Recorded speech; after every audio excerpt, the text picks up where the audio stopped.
King Kong the Musical is mostly what you'd expect. A musical featuring King Kong, who is brought to life by a very impressive puppet and a handful of puppeteers, both physically and electronically, for the facial expressions. The sets are very good. Look at this Skull Island. Wonderful. Whoever set up this production put a lot of thought into the entire stage presence, and it pays off. It's all very visually stimulating, with seemingly even just the walking choreographed. Also, the fantastic work by the lighting crew surely helps.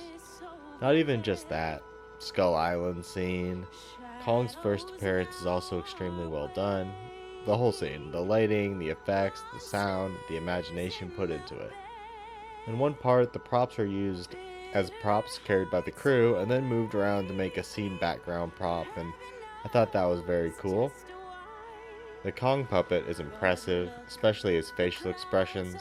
Oh, there's this giant snake as well. An important thing, the Kong story has been altered slightly in its iterations, but here, Skull Island is more of its own living thing, sentient floral instead of natives, and is more of a strong fighter character, just a breath of fresh air, though her having a roaring contest with Kong was, dumb, not to mention a little drawn out. But my favorite alteration of the story is that in this musical version, instead of just putting Kong on display, Carl Denham puts on his own musical, with much more cartoony props than the rest of the actual production, which I liked. This isn't a con about the musical, but rather the recording I watched. The sound quality was kind of poor, obviously better than nothing, but I often couldn't make out what people were singing. And there's a lot of singing. Most of the lines in the first half are sung.